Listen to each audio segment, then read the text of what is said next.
देखो place of supply के question देखो।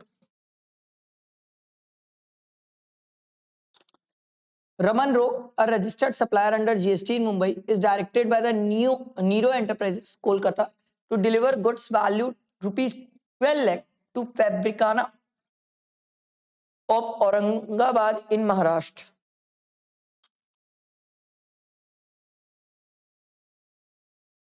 नीरो एंटरप्राइजेज ने, देखो नीरो एंटरप्राइजेज ने रमन रो को बोला कि 12 लाख के गुड्स टू फैब्रिकाना ऑफ औरंगाबाद महाराष्ट्र को डिलीवर कर देना। फैब्रिकाना, समझ आया कहां कहां बातें हुई। तो रमन रो जो है ये मुंबई का है, ठीक है। नीरो एंटरप्राइजेस जो है ये कोलकाता का है, और ये महाराष्ट्र का है ना, नहीं औरंगाबाद, अच्छा औरंगाबाद, फैब्रिकाना ऑफ औरंगाबाद इन महाराष्ट्र का है, ठीक है। ये महाराष्ट्र, ये मुंबई, औरंगाबाद का है, ठीक है।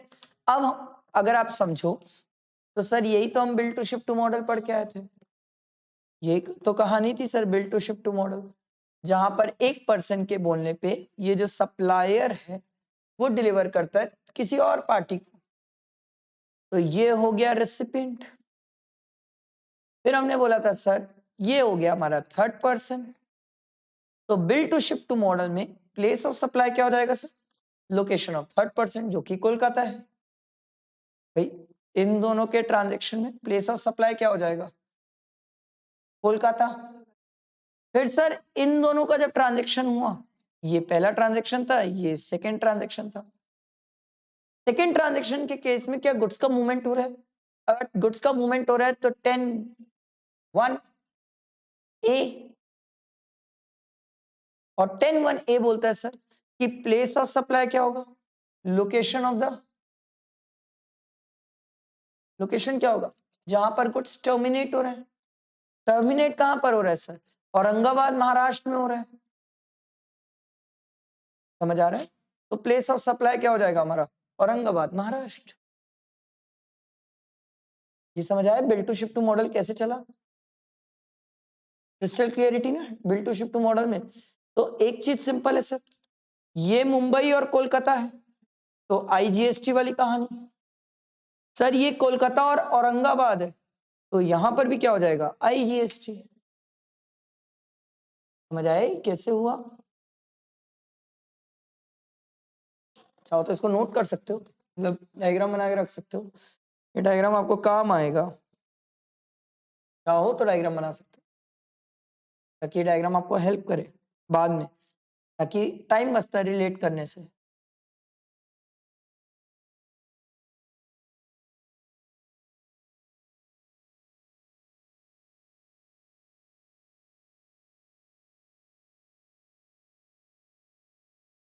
हुआ, आओ नेक्स्ट क्वेश्चन देखते हैं, ठीक है। चलो भाई नेक्स्ट क्वेश्चन भी bill to shift to model है। एक काम करो इस बार डायग्राम आप लोग बनाओ, पहले ट्राई करो, नहीं बनेगा तो फिर मैं बता दूं। एक बार पहले ट्राई तो करो, आइडेंटिफाई तो करो कौन थर्ड पर्सन है, कौन सप्लायर है और कौन रिसिपिएंट है, और लगे तो कंसेप्ट वाली बुक खोल के बैठ जाओ, कोई दिक्कत नहीं है।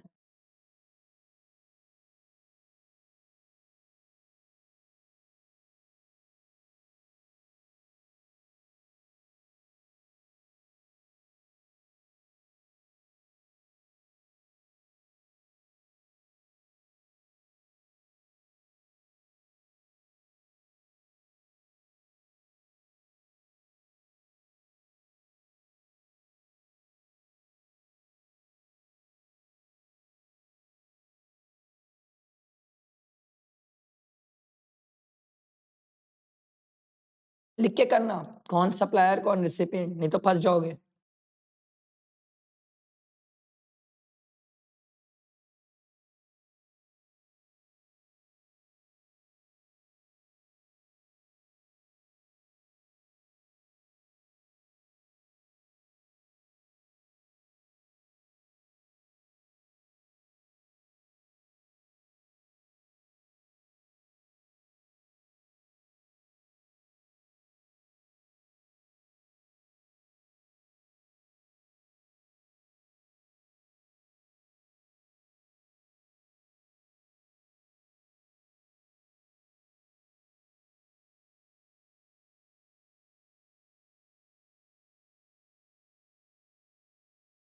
बना लिए? चलो मेरे को फिर बताओ, पहला तो मेरे को बताओ सप्लायर कौन है?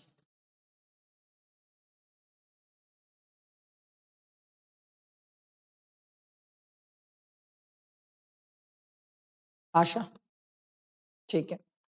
रिसिपिएंट कौन है? सॉरी, ज्योति। और थर्ड पर्सन कौन है? दीप। इसका अच्छा डीप, अच्छा दीप, डीप ट्रेडर्स, ये थर्ड पर्सन। इन दोनों का ट्रांजेक्शन बिल टू शिप है, bill to ship to model, और bill to ship to model मतलब थर्ड पर्सन का लोकेशन। इन दोनों का जो ट्रांजेक्शन है नॉर्मल ट्रांजेक्शंस, नॉर्मल ट्रांजेक्शंस मतलब सर अगर 10(1) में कवर्ड है, 10(1) ए में कवर्ड है, तो उस केस में क्या होगा सर, जहां पर गुड्स का टर्मिनेट हो रहा है मूवमेंट, तो जहां पर ज्योति, ज्योति कहाँ की है? पंजाब, तो मेरा प्लेस ऑफ सप्लाई क्या हो जाएगा? पंजाब। समझ आया? Bill to ship to model की कहानी समझ आई सबको?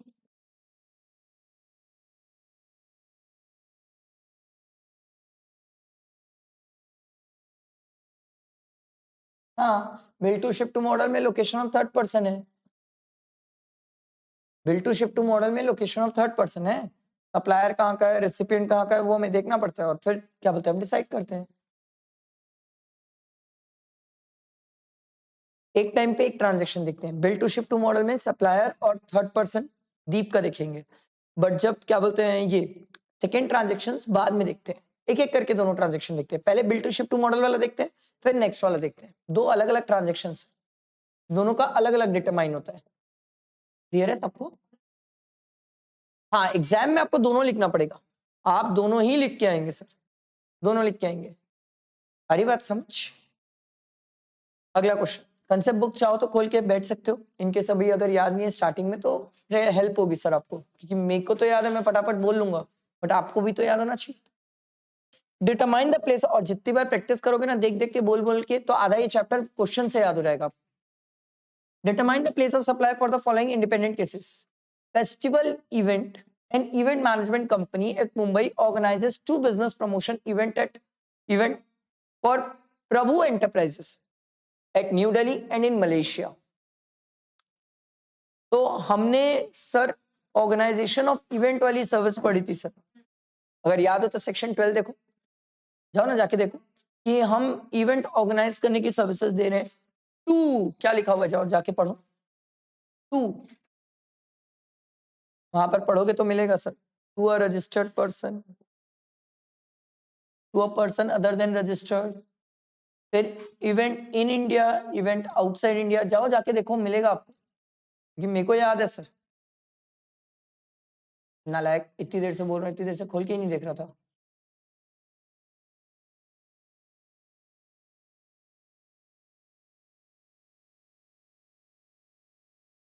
सेक्शन 12, सेक्शन 12 का सबसेक्शन 7,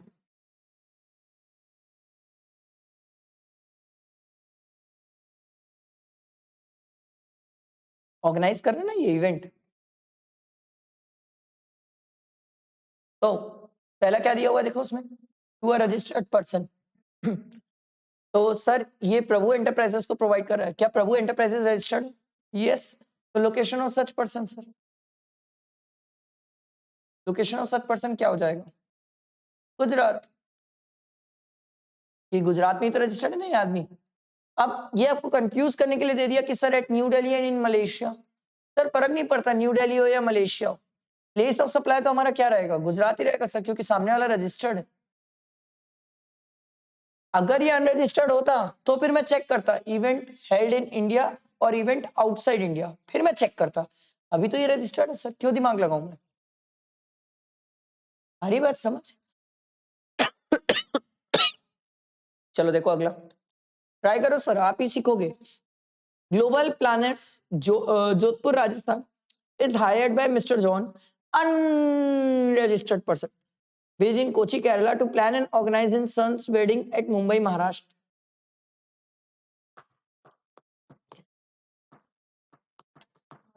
सामने वाला बंदा अनरजिस्टर्ड है, तो ये तो इवेंट इंडिया में हो रहा है, तो हमने क्या बोला था सर उस केस में, प्लेस ऑफ सप्लाई क्या लिखा हुआ है,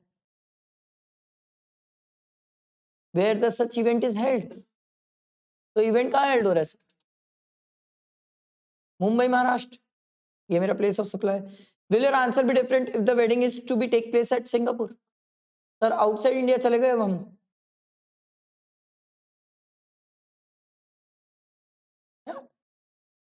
क्या बोल रहे हैं भाई, लिखा हुआ है उसमें प्रोविजन पर प्रोविजन, आंसर नहीं, प्रोविजन पढ़ना होता है, आंसर नहीं पढ़ना है हमें, प्रोविजन पढ़ना है।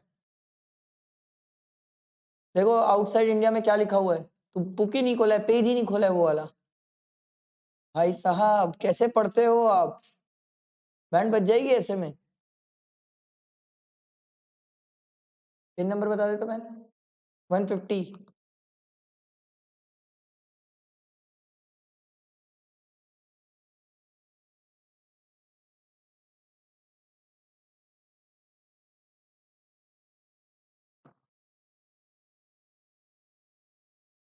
बताओ भाई सेकंड वाले केस में क्या होगा,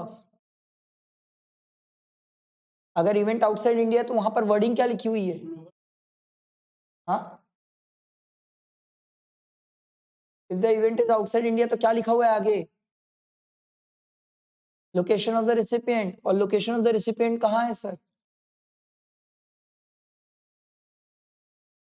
कोची केरला, सोच क्या रहे हो, ये तो लिखा हुआ है, नहीं वो सोच ही नहीं रहा है, वो सोच नहीं रहा है, मैं उसको सोचवा रहा हूँ भाई, मेरे को दिक्कत नहीं है, मैं तो बकाबक आंसर बता के खत्म कर दूंगा दनादन दनादन, दिक्कत ये है साफ हो जाओगे अगर नहीं सोचने का मौका दिया तो, नहीं बोलने का मौका दिया तो।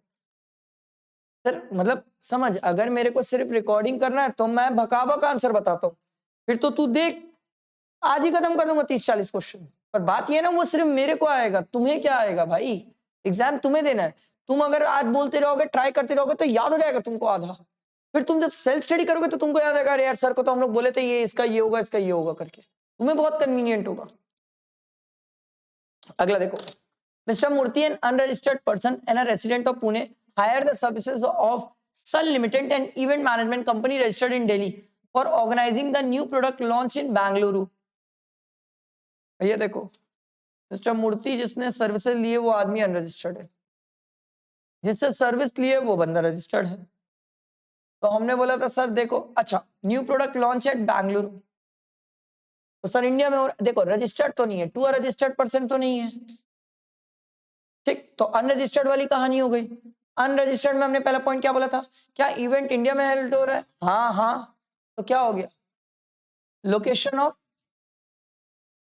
Where the such event is held, event कहाँ हेल्ड हो रहा है, बेंगलुरु, तो प्लेस ऑफ सप्लाई मेरा बेंगलुरु पहले केस में। Would your answer change be, what would be your answer be in case where the product launch take place at Bangkok, sir outside India चले गए हो आप, और आउटसाइड इंडिया हुआ तो क्या लिखा था आगे, लो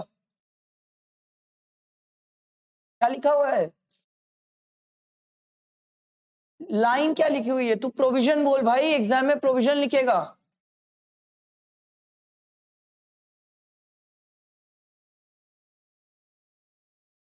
क्या लिखी है प्रोविजन की लाइन,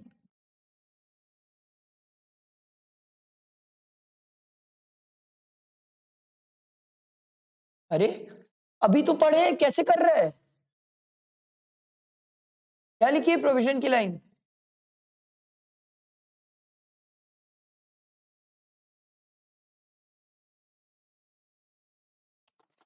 सर इंडिया वाला पढ़ रहे हो आप, आउटसाइड इंडिया चले गए हम बैंकॉक में, क्या लिखा है उसमें लाइन आगे, भाई भाई भाई कैसे पढ़ रहा है भाई, अलग अलग पॉइंट है कैसे पढ़ता है,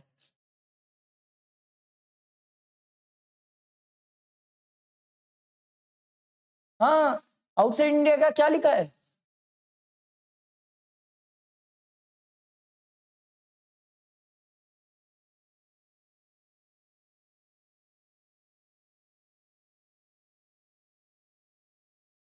फिर वही बात है, मैं तेरे से पूछता हूँ तेरा नाम क्या है, तू मुझे सरनेम बता रहा है, भाड़ में जाए मेरे लिए सरनेम, तू नाम पूछ रहा हूँ, मैं तेरे से प्रोविजन पूछ रहा हूँ, तू मुझे आंसर बता रहा है, भाड़ में जाए आंसर क्या होगा, मेरे को आंसर से मतलब नहीं है, होगा पुणे, मेरे को लाइन क्या मिली है, प्रोविजन में लाइन क्या लिखी है वो पढ़ के बता,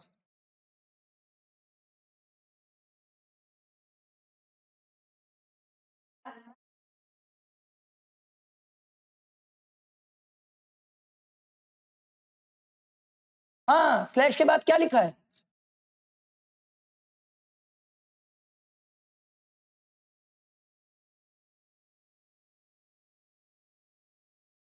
स्लैश के बाद भाई इंग्लिश पढ़ ले, लिखा है इंग्लिश में लिखा है।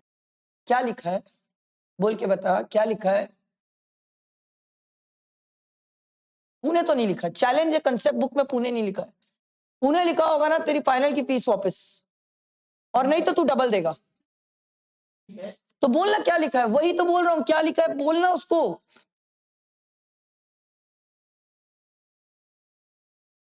लोकेशन ऑफ द रेसिपिएंट, और लोकेशन ऑफ द रेसिपिएंट क्या है सर? पुणे। ऐसे बोला जाता है सर, फाइनल का एग्जाम कैसे पुणे लिख के जाओगे? इंस्टीट्यूट बोली बाय बाय, अगर आप सिर्फ पुणे बोल दिए तो। What could be answer in case mister Murthy is registered? Sir अगर रजिस्टर्ड है तो फिर लड़ाई क्या है सर?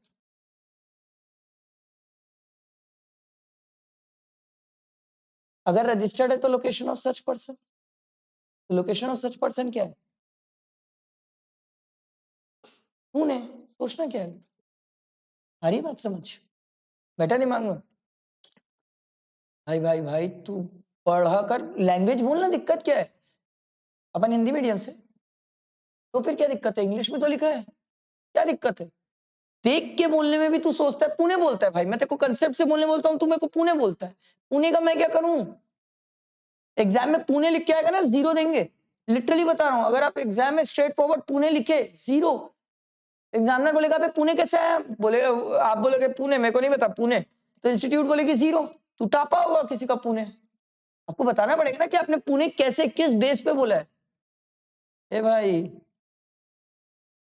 चलो, mister Mahendra Goyal, an interior decorator providing professional services to Mr. Harish Jain in relation to his in relation to two of his immoral property.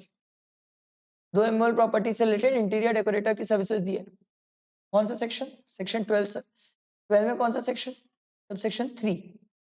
जाके देखो ना, services in relation to immoral property, उसमें सबसे पहला इंटीरियर डेकोरेटर वाली service. जाओ 12(3) में जाके देखो।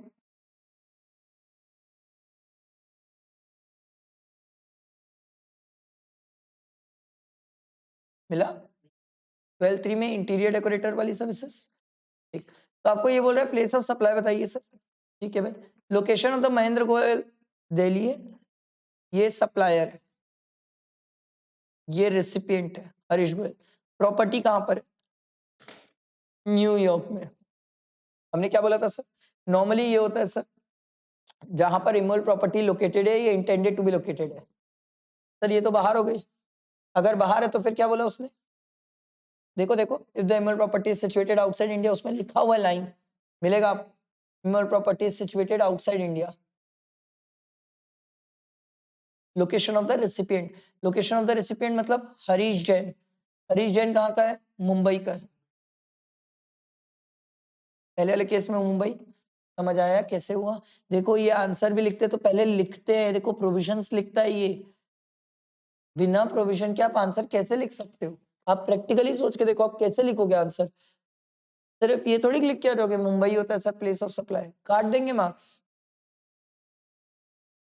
समझ आया बेटा दिमाग में? अब दूसरे वाले केस में दिक्कत ये हो गई है सर कि रिसिपिएंट भी कहाँ हो गया सर? इंडिया से बाहर हो गया। अब रिसिपिएंट भी अगर इंडिया से बाहर हो गया तो फिर प्लेस ऑफ सप्लाई क्या होगा सर? नहीं, जहां पर इमोरल प्रॉपर्टी सिचुएटेड है, ये इमोरल प्रॉपर्टी सिचुएटेड पेरिस में है सर। कैसे कर रहे हो? दिल्ली का तो आदमी है तो सप्लाई कर रहा है सर्विस, इमोरल प्रॉपर्टी तो पेरिस फ्रांस में है सर, तो प्लेस ऑफ सप्लाई क्या हो जाएगा? Paris France. समझ आया?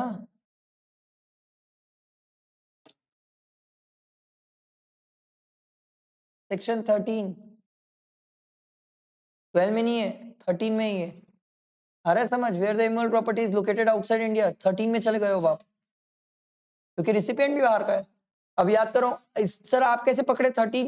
मैंने आपको बताया था सर, सप्लायर या रिसिपिएंट दोनों में से अगर एक इंडिया का बाहर चले गया तो वो सेक्शन 13 पिक्चर में आ जाता है।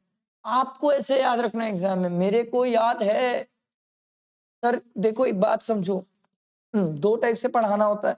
एक, मैं पढ़ा के सिर्फ खत्म करने के लिए पढ़ा रहा हूँ, एक हम पढ़ रहे हैं तो दिमाग में बैठा रहे हैं कैसे कैसे करना है करके। एग्जाम आप लोग को देना है ना, मेरे को तो याद है, मैं निकल गया फाइनल। मजा तभी है क्वेश्चन पढ़ने का, प्रैक्टिस करने का, जब आप प्रोविजंस को रिलेट कर पाओ। अदरवाइज तो बुकिश है। फिर एक बार बताओ, यही आया तो याद करके चल जाओगे, चलो ठीक है, यही नहीं आया तो कैसे करोगे फिर? और कोई गारंटी नहीं है यही आएगा सर, इंस्टीट्यूट है, सेम जरूरी थोड़ी कि दे देगी। सर दे दिए तो अच्छा है, याद है, नहीं दी तो हमारा दिमाग तो चलना चाहिए एग्जाम में, कैसे होगा सर? समझ आए? कोई बात नहीं, धीरे धीरे चलेगा, हड़बड़ी नहीं है, पर कोशिश करो चलाने की। नहीं चले कोई बात नहीं, बट कोशिश तो करें, ट्राई तो करें मन। ठीक है, चलो। XYZ Limited of Delhi engaged in various businesses, provided the following services in the month of March 2025, whose values are listed below. Compute its taxable value for the purpose of GST liability. ठीक है भाई, हमें place of supply बताना है sir. Services of interior decoration in respect of the immovable property located in Jammu and Kashmir. जो XYZ Limited provide कर रही है दिल्ली की है, ठीक है, जो इमूवेबल प्रॉपर्टी है वो जम्मू में है, तो प्लेस ऑफ सप्लाई क्या होगा सर?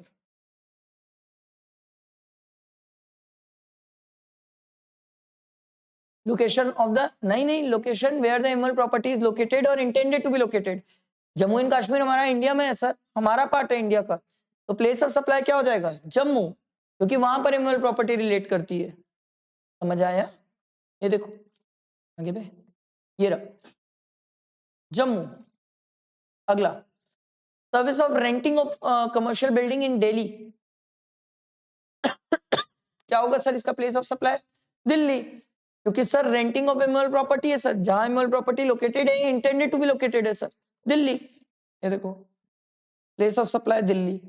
अपन ट्राई करेंगे तो धीरे धीरे फ्लो आएगा, पहले क्वेश्चन से कोई स्पीड नहीं पकड़ सकता। अबे कैसे पकड़ेगा प्लेस ऑफ सप्लाई? प्रैक्टिस मांगता है ये, धीरे धीरे आएगा फ्लो। अभी तो छठवें है ना, जिस दिन अपन 51 तक जाना है सर, 51 तक जाना है, जिस दिन आप 30 के ऊपर जाओगे ना, आपका इतना फ्लो होगा कि आप लोग बकाबक बोलोगे अरे सर इसका तो ये है, कंफर्म्ड है। Architectural services to an Indian hotel chain which is business established in Mumbai and its newly acquired property in Sydney. Architectural design दे रहे हैं सर हम उसको, तो आर्किटेक्चरल डिजाइन सर जो हम दे रहे हैं मूल प्रॉपर्टी से रिलेटेड। मुंबई की सिडनी। अब देखो इसमें कैसे बातें होती है, हम ऐसे सोचते हैं सर सेक्शन 12 में अगर मैं कवर करता ना तो इमोल प्रॉपर्टी ये तो आउटसाइड इंडिया चले गई सर। अब अगर इमोल प्रॉपर्टी आउटसाइड चले गई इंडिया बाहर, तो हम लोकेशन ऑफ द रेसिपिएंट देखते हैं, location of the recipient Mumbai है सर। अब अगर धोखे से गलती से अगर ये location of the recipient sir Mumbai के बाहर, ये भी सिडनी का होता, एक मिनट के लिए मान लो सिडनी का होता, फिर सेक्शन 13 बीच में आ जाता। हरी बात समझ, ऐसे कनेक्ट करके रिलेट करके पढ़ो तो बैठेगा दिमाग में, धीरे धीरे, एकदम से नहीं बैठेगा, धीरे धीरे बैठेगा सर। आगे ये पहला वाला केस तो मुंबई क्रिस्टल क्लियर था, दूसरे वाले केस में सर मतलब पहले वाले केस में आया समझ, बैठा दिमाग में। ये एग्जाम्पल एक और सिनेरियो क्रिएट कर रहा है कि अगर मान लो उसका, मैं जो आपको बताया ना कि अगर वो बाहरी होता, वो भी आदमी भी बाहर होता रेसिपिएंट, तो सिडनी हो जाता, वो इसी चीज को लिया। अच्छा है, बहुत अच्छी क्लैरिटी दे रहा है कि 12 कब है, 13 कब है। Services provided by Indian agent undertaking marketing in India of goods of a foreign seller.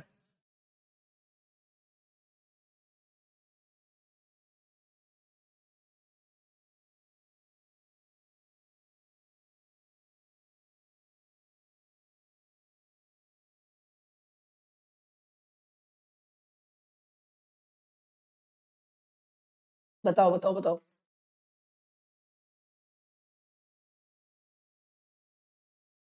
बाहर वाले का गुड्स यहाँ पर अपन मार्केटिंग की उसे सर्विस दे रहे हैं।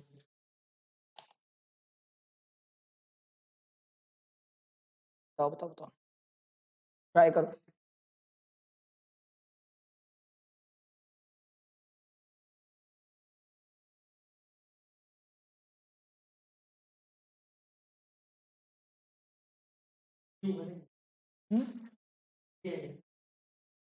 पक्का? सेक्शन सेक्शन सेक्शन चल इंडिया मान लिया, सेक्शन बोल। सेक्शन मेरा क्वेश्चन यही है ना, इंडिया में मान लिया, चल तेरी बात। सेक्शन 12 के हिसाब से बोल रहा है, 13 के 13, वेरी गुड। 13 के 13 में कौन सा वाला? 13 में भी तो 1 2 3 4 5 6 7 8 9 9 नहीं है, 10 11 12 कौन सा वाला 13?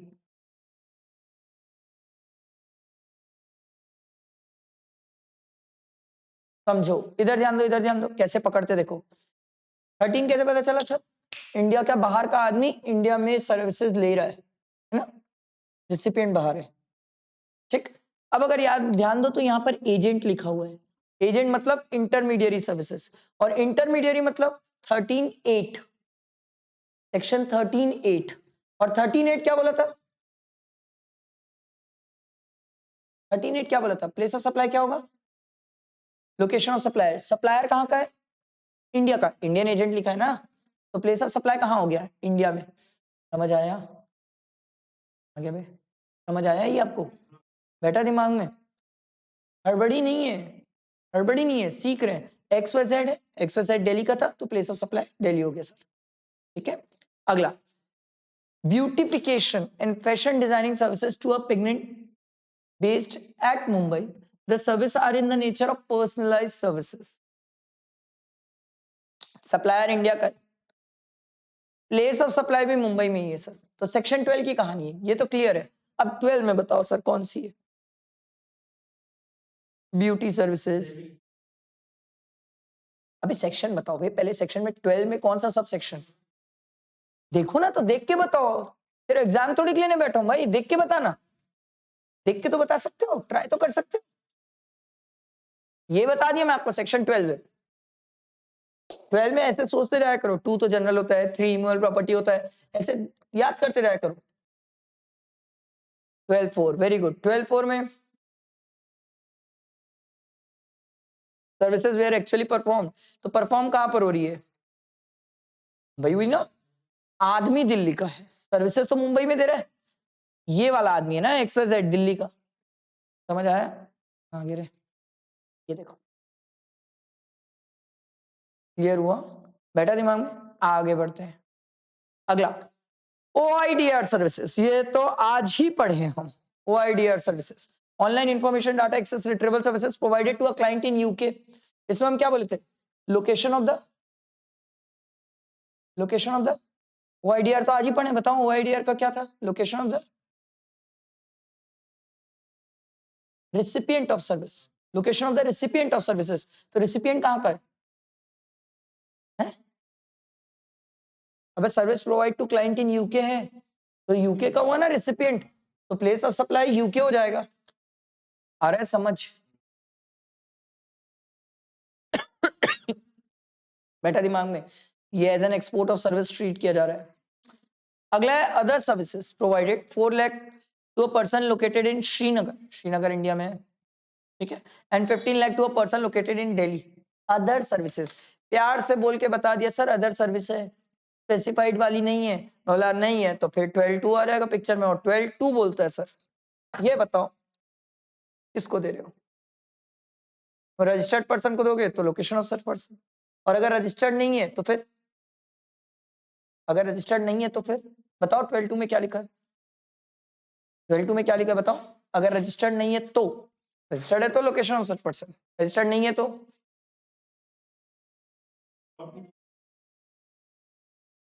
एड्रेस जो रिकॉर्ड में होगा उसके पास, एड्रेस भी नहीं है तो सप्लायर को पकड़ लेंगे। सारी बात समझ? तो यहाँ पर अपन ये मान सकते हैं कि एड्रेस आपके पास श्रीनगर है, दिल्ली है, तो यही प्लेस ऑफ सप्लाई है। अब ये यहाँ पर अगर दिल्ली और श्रीनगर लिख देता आगे की लोकेशन नहीं पता है रेसिपिएंट का, तो फिर हम सप्लायर को पकड़ते हैं, बोला तू बैठ भाई, फिर तू तो दिल्ली का है, फिर प्लेस ऑफ सप्लाई दिल्ली हो जाता सर। समझ आया क्या बोला मैं? Exactly exactly.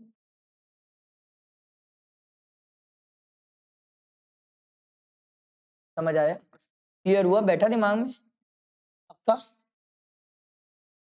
हाँ हाँ, रिकॉर्ड नहीं मिलता तो फिर अपन वो दिल्ली ले लेते। क्लियर हुआ सबको? अब आ रहा है धीरे धीरे फ्लो, समझ आ रहा है कैसे चलना है? हड़बड़ी नहीं है ना, आप कहीं भग रहे हो ना मैं कहीं भग रहा हूँ, ठीक है।